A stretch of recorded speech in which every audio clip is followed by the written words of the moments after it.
여러분 안녕히 주무셨습니까? 참 좋은 아침입니다. 오늘 2월 19일 월요일 말씀으로 드리는 오늘의 본지 함께 합니다. 에스겔서 2장 말씀으로 같이 합니다.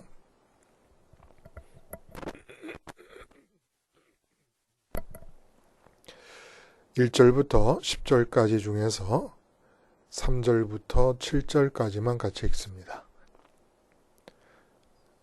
시작. 내게 이르시되 인자야, 내가 너를 이스라엘 자손 곧 패역한 백성 나를 배반하는 자에게 보내노라. 그들과 그 조상들이 내게 범죄하여 오늘까지 이르렀나니 이 자손은 얼굴이 뻔뻔하고 마음이 굳은 자니라. 내가 너를 그들에게 보내노니 너는 그들에게 이르기를 주 여호와의 말씀이 이러하시다 하라. 그들은 패역한 족속이라. 그들이 듣든지 아니 듣든지 그들 가운데에 선지자가 있음을 알지니라. 인자야, 너는 비록 가시와 찔레와 함께 있으며 전갈 가운데에 거주할지라도 그들을 두려워하지 말고 그들의 말을 두려워하지 말지어다. 그들은 패역한 족속이라도 그 말을 두려워하지 말며 그 얼굴을 무서워하지 말지어다. 그들은 심히 패역한 자라. 그들이 듣든지 아니 듣든지 너는 내 말로 고할지어다. 오늘 우리가 함께 읽은 말씀 중심으로 설득 대신 단지 표현만 하라 라는 제목의 하나님 말씀 증거합니다. 설득 대신 단지 표현만 하라. 안데르센의 동화 중에서 빨간 구두라는 동화가 있죠. 카렌이라고 하는 젊은 소녀가 이 공주가 신는 빨간색의 에나멜 구두를 얻어 신게 됩니다. 아주 부유한 그 귀족 부인 한 사람이 고아가 된 이 카렌을 돕는 후원자가 되어서 까만 구두를 사주려고 그랬었는데 카렌의 마음이 빨간 구두에 꽂혀서 또 이 귀족 부인이 눈이 어두워서 색을 잘 구분을 못하는 그런 상황을 틈타서 빨간 구두를 사서 신게 됩니다. 그래서 이 빨간 구두를 신고 교회에도 가고 무도회에도 가고 그러는 사이에 천사의 저주를 받게 돼요. 카렌이 다 얘기를 다 생략하고 중요한 부분만 지금 말씀을 드립니다. 그 천사의 저주가 어떻게 주어지느냐 하면 춤을 추어라. 빨간 구두를 신고 춤을 추어라. 얼굴에 핏기가 가시고 몸이 싸늘하게 식을 때까지 살갗이 해골처럼 쪼그라들 때까지 집집마다 춤추며 돌아다녀라. 제 분수를 모르고 우쭐대는 아이들이 사는 집 문을 두드려라. 그 아이들이 너를 보고 무서워하도록 춤을 추어라. 이렇게 이제 천사가 저주를 하게 되면서 카렌은 춤을 멈출 수가 없게 돼버립니다. 자기 힘으로 추는 춤도 아니고 자기 힘으로 멈출 수도 없게 돼버려갖고 심지어는 그 자기를 후원해주는 귀족 부인이 죽은 그 장례가 진행되는 동안에도 멈출 수 없어서 춤을 추게 됩니다. 빨간 구두를 신고 결국은 그 빨간 구두를 신은 카렌이 어디로 인도되냐 하면 망나니 사형 집행 때 목을 자르는 망나니에게로 인도되어지면서 그 망나니에게 카렌이 부탁을 하게 됩니다. 자신의 발목을 잘라달라고. 그래서 벗겨지지 않는 빨간 이 구두가 발목을 자름으로써야 카렌의 몸으로부터 떨어져 나가게 됐다는 거예요. 그래서 망나니가 카렌의 발을 자르자 이 아직도 빨간 구두를 잘라진 채로 신고 있는 카렌의 발은 피를 철철 흘리면서 춤을 추며 계속 춤을 추면서 숲속으로 사라져 버립니다. 와, 정말 잔혹 동화지요.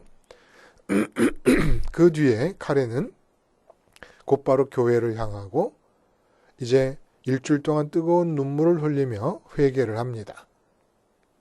그리고 의족을 달고 목사님 댁에서 한여로 자기를 써달라고 부탁을 해서 부지런히 목사님 댁에서 한여로서 삶을 살며 성경을 읽고 귀 기울이고 결국은 그렇게 구원을 받게 된다. 뭐 이런 내용입니다. 예, 여기서 한 가지 우리가 생각해 볼 것은 춤을 멈추기 위해서 발을 잘라야 되느냐라는 그런 의문을 갖게 됩니다. 빨간 구두를 신고 춤을 춘다는 것은 이 세상적인 욕망을 멈출 수 없는 상태를 말하는 것이다 라고 볼 수 있어요. 그래서 세속적인 욕망을 향하여 몸부림치는 것을 자기 의지로는 멈출 수 없는 빨간 구두를 신고 춤을 추는 카렌의 모습으로 비유를 했습니다. 결국 발목을 잘라서의 끝이 나는데 인생에서 춤을 제거할 필요가 없다는 거예요.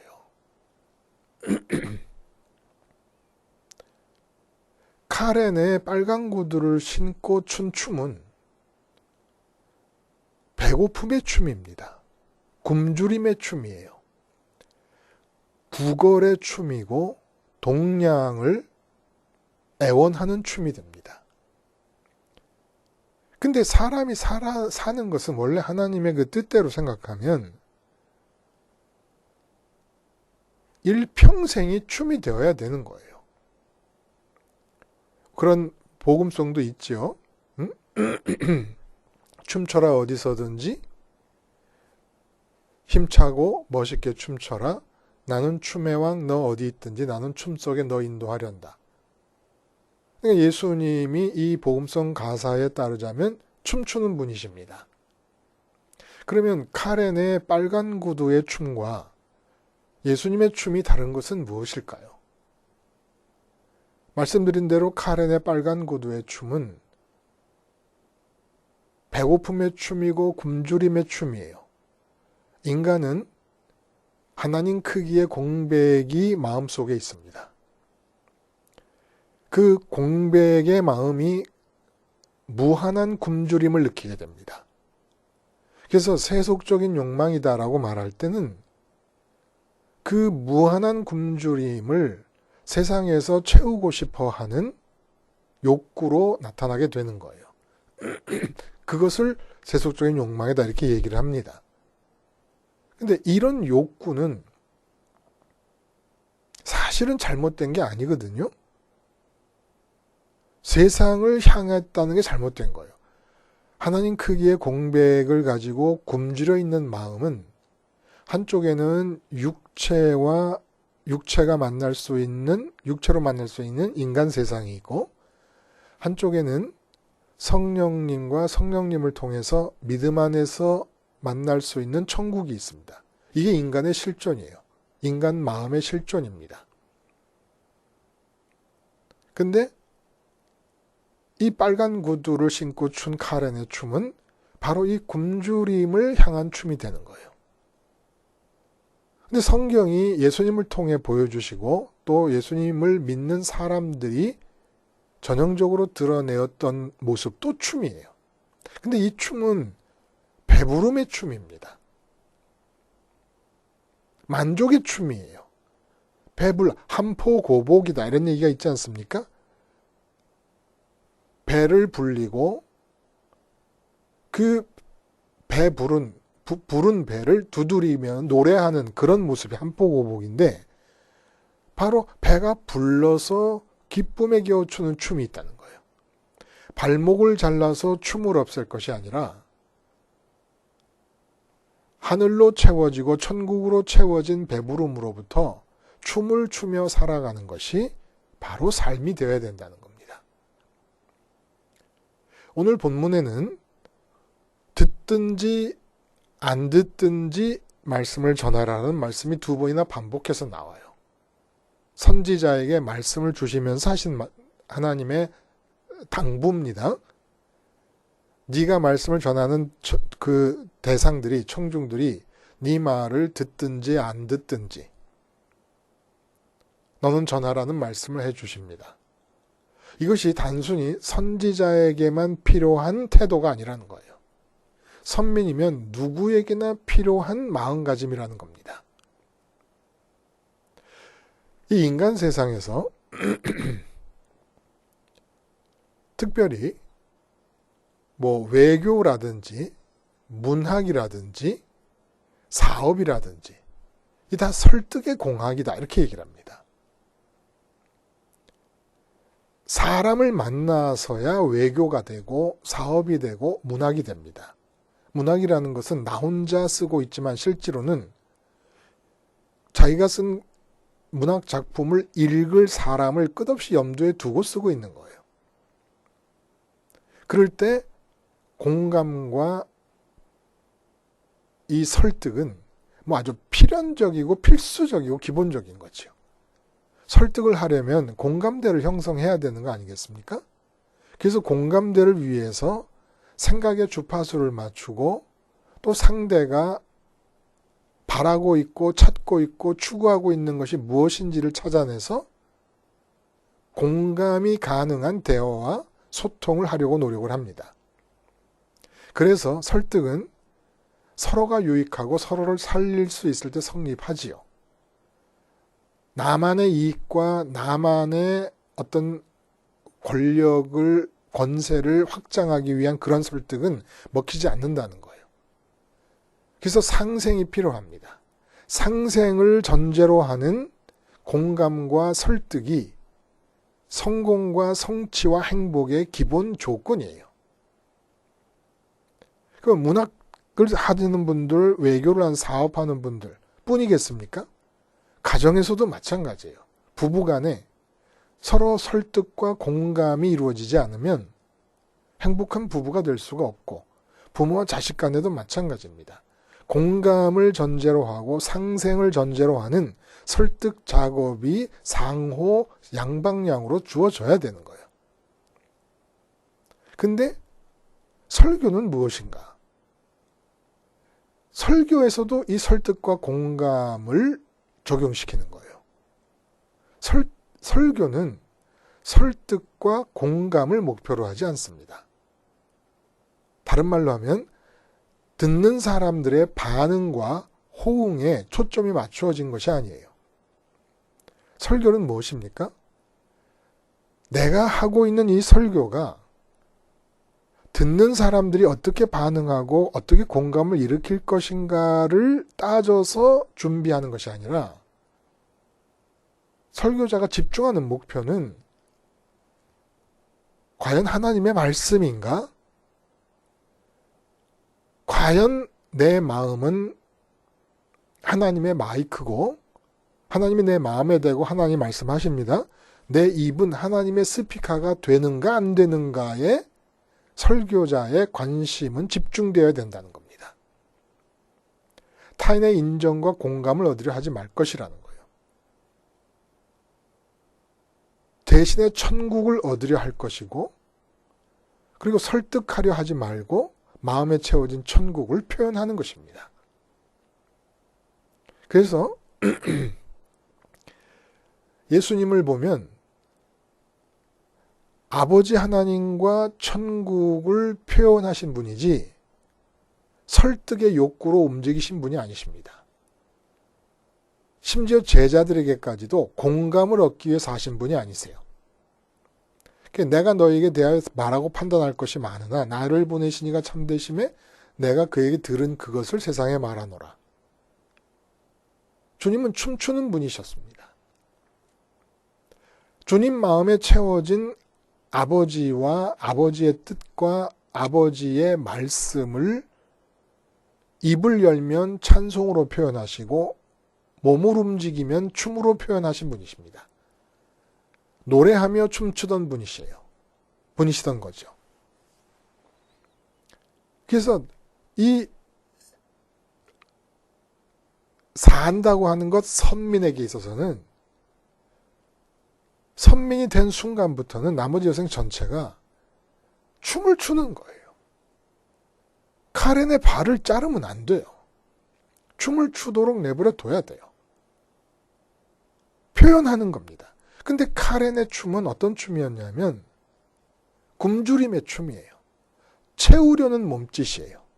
그러나 선민이 춰야 되는 춤은 배부름의 춤입니다. 그리고 천국으로 배부른 나를 표현할 뿐이지 그 나와 마주 서 있는 사람을 설득하려 하지 않습니다. 공감을 자아내려 하거나 호응을 일으켜내려고 하지 않습니다. 단지 나를 표현하는 거예요. 이게 설교를 하는 사람들에게만 요구되는 것이 아니라 부부간에도 우리에게 요구되는 게 바로 이거라는 거예요. 아내를 설득하려 하지 마요. 남편을 설득하려 하지 마요.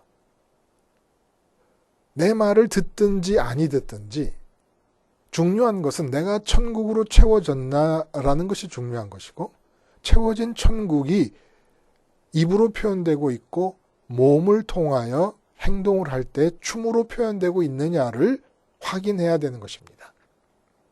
아내가 받아들이든 안 받아들이든, 오늘 말씀처럼 듣든지 아니 듣든지, 받아들이든 안 받아들이든, 보고 좋아하든 싫어하든 나는 천국을 표현하면 되는 겁니다. 내 과제는 나를 내가 만나는 사람들을 설득시키고 내가 그들에게 이해받고 그리고 그들에게 공감과 호응을 얻어내는 것이 인간관계의 목표가 아닙니다. 천국으로 채워지는 것이 우리의 과제고, 채워진 천국으로부터 흘러나오는 대로 표현하는 것으로 끝이 나는 거예요. 공감과 설득과 호응과 이해받음, 인정받음은 우리의 일이 아닙니다. 이게 살아가는 방식이에요. 그러면 모든 사람들로부터 자유로울 수 있을 거예요. 어떤 사람에게도 구애받지 않을 수 있습니다. 참 자유가 주어지는 거예요. 이것을 그냥 유아 독전식으로 그냥 코뿔소의 코가 하나인 것처럼 그저 독선적이고 아집에 사로잡혀서 나 혼자 간다. 그것이 마음이 육체를 통해서 세상에 갇혀 있으면서 자기 표현에 집중될 때는 그 말이 맞아요. 그러나 마음의 실존이 한쪽에는 천국이 있고 한쪽에는 세상이 있습니다. 근데 천국은 실제예요. 실제 사실이에요. 팩트예요. 근데 이 팩트를 우선적인 현실로 받아들일 때 이 세상 쪽에서는 단지 천국으로 채워진 자기 표현이 사명일 뿐입니다. 사람들의 어떠한 반응도 요구하지 않고 필요하지도 않고 어떠한 호응을 기대할 마음도 생기지 않는 거예요. 그래야만 또 되는 것이고. 오늘 본문을 보면은 드디어 에스겔이 유다 나라가 완전히 멸망하기 바로 직전이에요. 지금 573년에 소명을 받게 되니까 593년에 그리고 586년에 망하지 않습니까? 그러니까 7년 전이지요. 이 7년 동안 예언을 하게 되는데 멸망이 확정된 상태입니다. 근데 이렇게 이 땅이 완전히 멸망이 확정되고 또 멸망할 것이고, 그 멸망하기 7년 전부터 멸망하고 나서부터 계속 바벨론 포로에 잡힌 유다인들에게 예언을 하게 되는데, 이 상황에서 첫 번째 소명의 순간에 하나님께서 에스겔에게 보여준 것은 지금 망해 갈 것이고 망할 것이 이 너희의 나라, 그래서 너희가 잡혀온 바벨론 나라, 이방 나라 뿐만 아니라 눈에 보이지 않는 천국과 보좌가, 하나님이 계신 보좌가 실제요 팩트라고 하는 사실을 환상을 통해 보여주십니다. 그러니까 실제 천국이 바로 나라가 망하고 포로로 잡혀왔지만 너희가 솟아날 구멍이다. 하늘이 무너져도 솟아날 구멍이 있다는 속담처럼 하늘이 무너진 것이 아니고 하늘 자체가, 하늘이 무너져도 솟아날 구멍이 아니라 하늘 자체가 솟아날 구멍이라는 것을 가르쳐 주시고자 하시는 것이 에스겔서의 전체 내용이라고 했어요. 그래서 소명의 순간에 실제하는 천국을 보여주십니다. 그러고 나서 주시는 말씀은 어떤 말씀이냐면 패역한 자들에게 말씀을 전할 때, 패역하고 배반한 자들에게 말씀을 전할 때, 이제 이게 누구냐면 유다 선민들을 가리키는 말씀 아닙니까? 전할 때 듣든지 아니 듣든지 말씀을 전하라고 말씀하세요. 그래서 여기 패역한 백성이라고 하는 것은 히브리어에서 그 고임 하모르딤이라고 합니다. 고임 하모르. 고임이라는 건 이방인을 가리킬 때 쓰는 말이에요. 고이라는 것이 이방인인데 고임 하면 복수형입니다. 하모르딤이라는 것은 모르다, 모르딤, 마라드라는 단어에서 파생한 건데 이게 반역하는 거예요. 이게 무슨 내용을 말하느냐면 반역과 배반이 같은데 말씀드린 대로 천국을 보여주심으로써 상황을 어떻게 지금 드러내 주시느냐면 우리 인간의 마음, 선민의 마음들이 한쪽에는 천국을 끼고 있고 한쪽에는 인간 세상을 끼고 있다는 겁니다. 육체를 통해 접하는 인간 세상을 끼고 있다는 거예요. 근데 패역하다는 것은 선민의 마음이 보호자가 있고 하나님이 계시고 천국이 있고 무지개 빛깔과 보석 광채처럼 아름답게 느껴질 수밖에 없는 그 천국을 마음에서 인정하지 않고 등을 돌려버렸다는 얘기를 듣어요. 이게 패역한 백성이라는 겁니다. 근데 이 패역한 백성들에게 말씀을 전할 때 너 조심할 것은 절대로 패역한 상태의 말씀을 맞추지 말라는 거예요. 패역한 상태가 어떤 상태입니까? 마음이 천국을 배워버렸어요. 배워버린다고 없어진 게 아니죠. 단지 내 마음이 천국에 대해서 마음을 닫아버린 것이죠. 천국에 대해서 죽은 거예요. 십자가는 세상에 대해서 죽는 사건인데 아담의 타락 후 모든 인간들은 이 천국에 대해서 죽은 거예요. 마음이.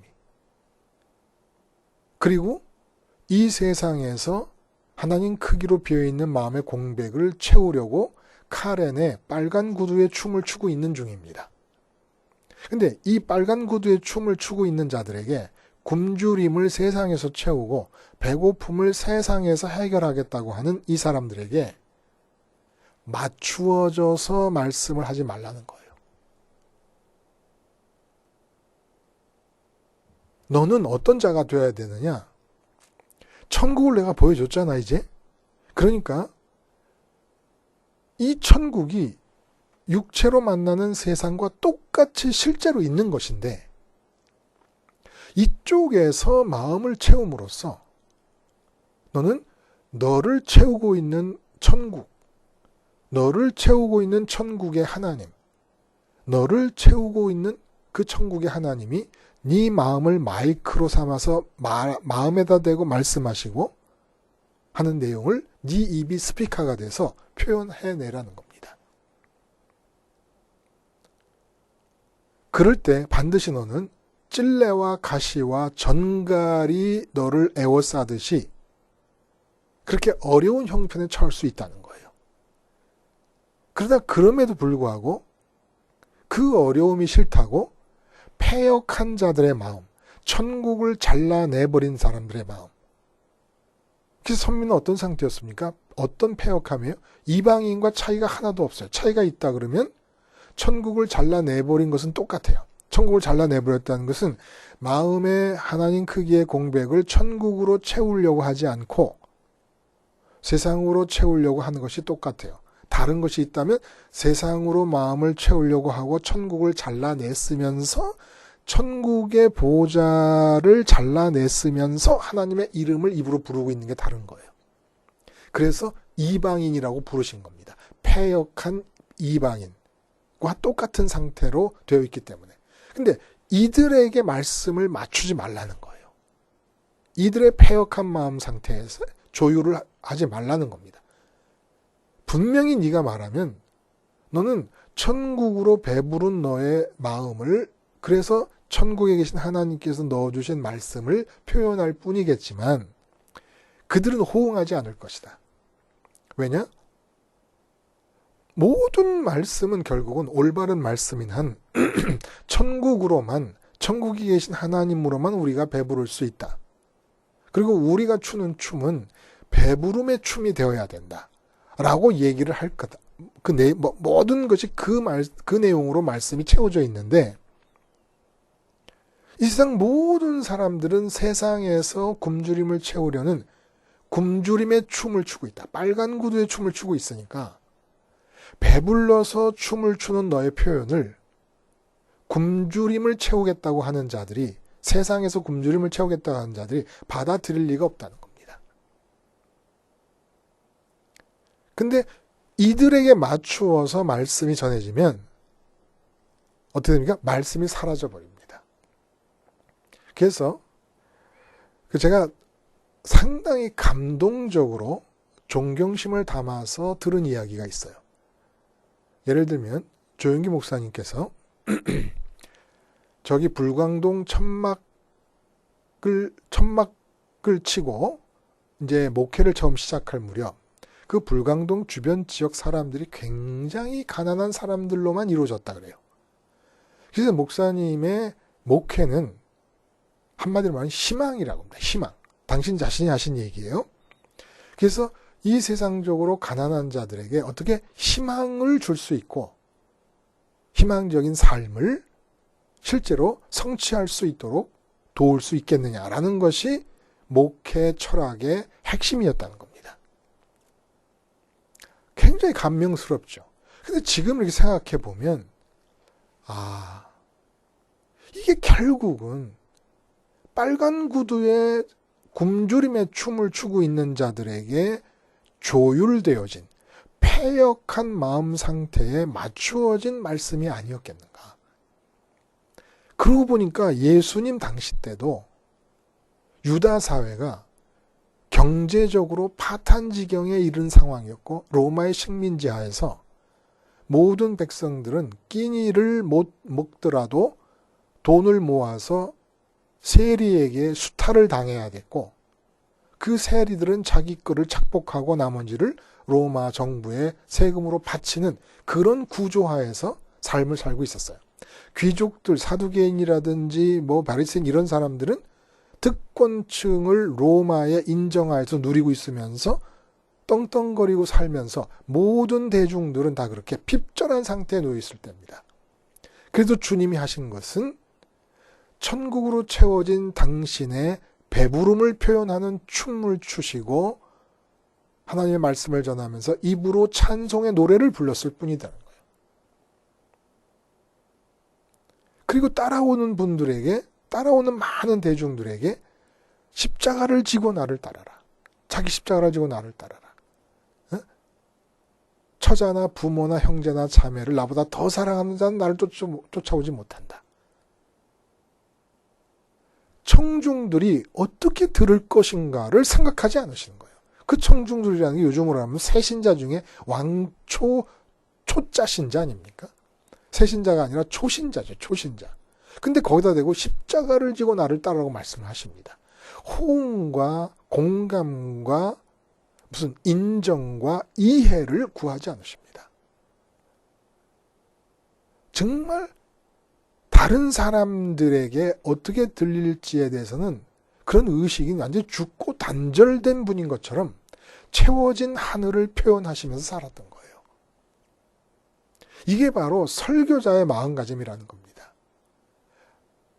당신 자신에게 어떻게 설교를 하셨습니까? 예수님이 40일을 금식했고, 그것도 광야에서 물 한 모금 못 드신 거 아닙니까? 그래서 돌들로 떡을 만들어 먹으라 그럴 때 당신 자신에게 설교를 하십니다. 사람이 떡으로만 살 것이 아니라 하나님의 말씀으로 살 것이다. 실제 육체가 먹는 떡도 어디서 생깁니까? 내 마음에 채워지는 천국과 보좌에 앉으신 하나님으로부터 주어지는 것이지,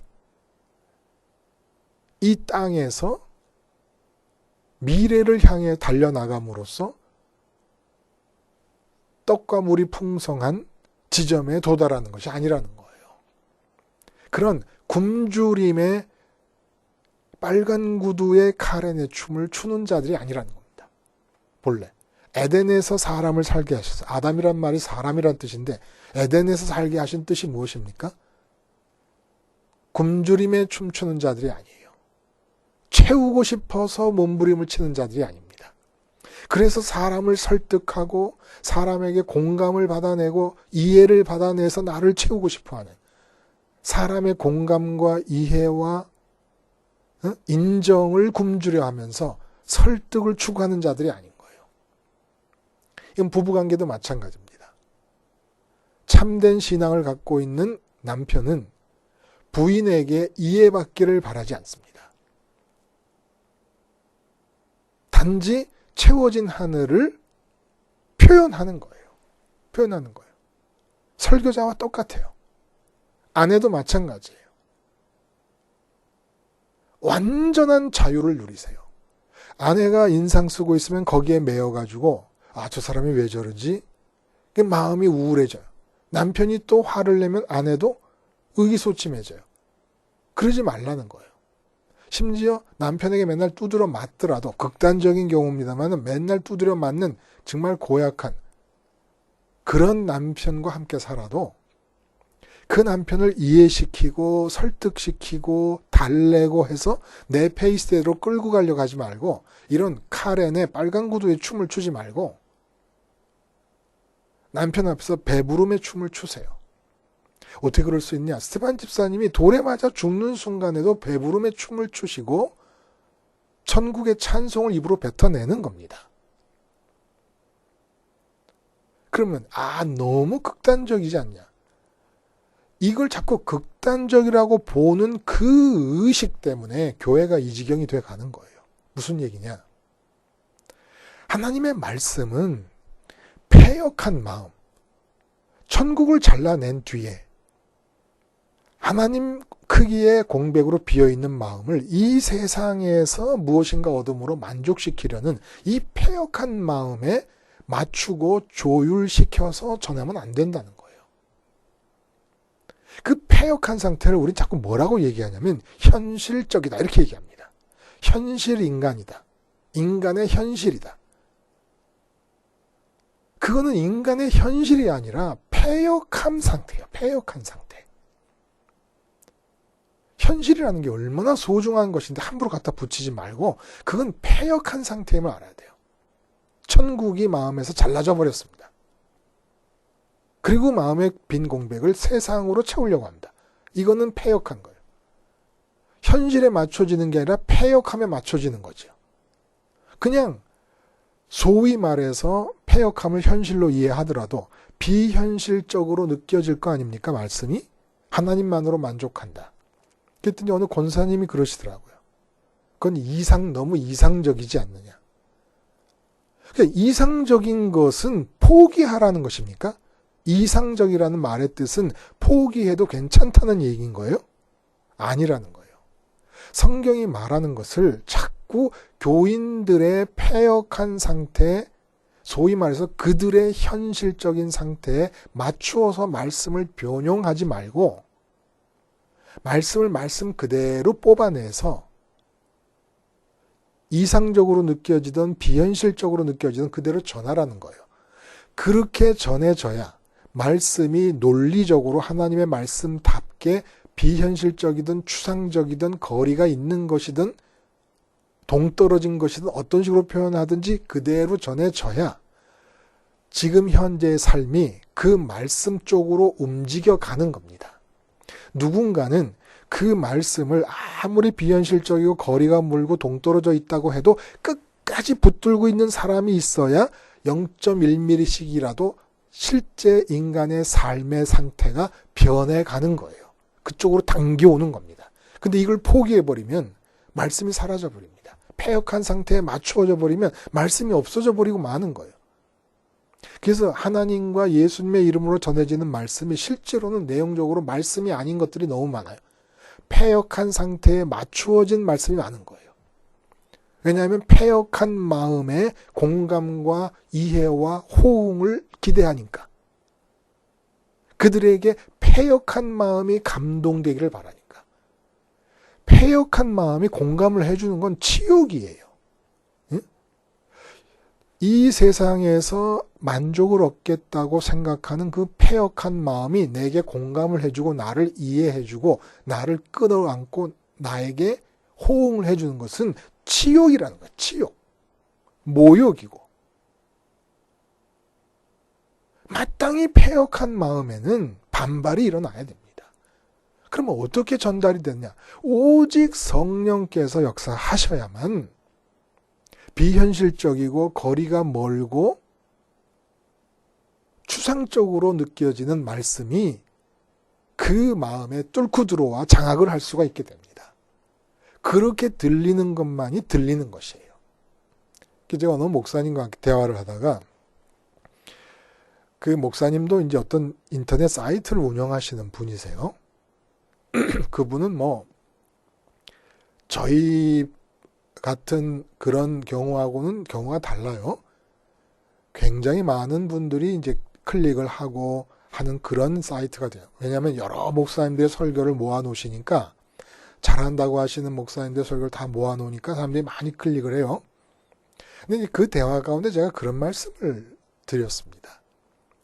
정치인들이나 연예인들이 사이트를 열면 팔로워, 구독자들이 순식간에 10만 명, 100만 명을 돌파합니다. 그러면 내가 이 정치인과 이 연예인의 구독자가 되겠다라고 클릭할 때 그 마음가짐과 저희 십자가 방송에서 말씀을 듣는 분들의 마음을 한번 비교를 해봅시다. 이렇게 제안을 해본 거예요. 근데 제게 메일을 보내는 분들 중에 많은 분들이, 아니 메일을 보내는 분은 거의 100%가 하시는 말씀이, 안 보내는 분들도 많아요. 근데 보내는 분들은 100% 하시는 말씀이 이 십자가 생활화에 목숨을 거는 겁니다. 나머지 여생을 십자가 생활화로 살겠다고 목숨을 거는 분들의 자기 자신의 영적 결단을 표현하는 경우들이 굉장히 많아요. 거의 전부 다예요. 메일을 일단 보내는 분들은. 그러면 정치인이나 연예인들에게 있어서 구독자가 되겠다고 할 때 그 마음과 십자가 복음 방송을 들으면서 평생을 십자가 생활화를 하며 살겠다고 결심하는, 그래서 말씀을 듣게 되는 그 마음의 무게를 한번 비교를 해보라는 거예요. 이게 진짜 말씀이 전파되는 과정이라는 겁니다. 그래서 가벼운 마음으로 이 사람 재밌네, 이 유명한 정치인을 한번 따라봐야지, 그래서 클릭을 하고 구독자가 되는 그 마음과 평생을 십자가를 붙잡고 생활화하겠다고 결심하는 그 마음의 무게는, 이쪽 십자가 생활화의 결단은 그냥 정치인과 연예인을 따라가겠다고 하는, 팔로워가 되겠다고, 구독자가 되겠다고 하는 결심으로는 생각조차도 할 수 없는 겁니다. 이건 오직 성령님께서 장악하시지 않고는 평생을 십자가를 생활하며 살겠다는 결심을 할 수가 없는 거예요. 그래서 우리가 할 일은, 우리가 추구해야 될 일은 사람들의 공감과 호응이 아니에요. 한 옆에 육체로 만나는 세상처럼 실제로 있는 천국을 먼저 우선시하여 현실로 인정하고 내 마음을 채우는 겁니다. 그리고 이 세상, 사람들이 사는 세상 쪽으로는 오직 나를 표현할 뿐이에요. 내가 말하는 것은 천국을 노래하는 것이고, 내가 행동하는 것은 천국의 춤을 추는 것입니다. 배부름의 춤이고 배부름의 노래인 거예요. 그렇게 표현하는 것으로 끝나는 거예요. 그 표현이 어떻게 받아들여지느냐는 성령님께서 역사하시느냐 안 하느냐에 따라 달려있는 것이지, 우리가 좌우할 수 있는 게 아니라는 겁니다. 그러니까 자꾸 사람에게 종속되고 매여 있는 거예요. 교인들을 보면서 내가 이들을 설득하고 공감시키고 호응을 이끌어내, 그냥 교인들의 노예가 되는 거예요. 주의 종이 돼야지 왜 교인들의 종이 됩니까? 부부관계, 가족관계, 직장에서 대인과 다 마찬가지예요. 배부름의 춤을 추세요. 카렌이 빨간 구두를 신고 신었던 굶주림의 춤은 세상 사람 모두가 추고 있는 춤이에요. 정말 발목을 자르기 전까지는 멈춰지지 않을 것입니다. 그러나 발목을 자르면 진짜 춤도 못 춰요. 배부름의 춤도 못 춰요. 주님의 십자가를 붙잡으면 카렌의 발목을 잘라야 중단되는 그 춤이 배부름의 춤으로 바뀔 수가 있습니다. 우린 춤추고 노래함으로써 내가 할 일을 끝내면 됩니다. 남편에게도 아내에게도 교인들에게도 친구에게도 직장에서도 단지 나를 표현하는 것으로 끝내면 됩니다. 그래서 모든 사람으로부터 자유한 삶을 사실 수 있기를 바랍니다. 기도하시겠습니다. 하나님 아버지, 십자가 생활화를 통하여 패역한 마음의 상태로부터 빠져나오고 천국과 하나님으로 배부름으로써 이 세상을 향해서는 단지 입으로 노래하며 몸으로 춤을 추며 천국을 표현하는 것에 내 사명이 있음을 깨닫게 하여 주시옵소서. 예수님의 이름으로 기도드리옵나이다. 아멘.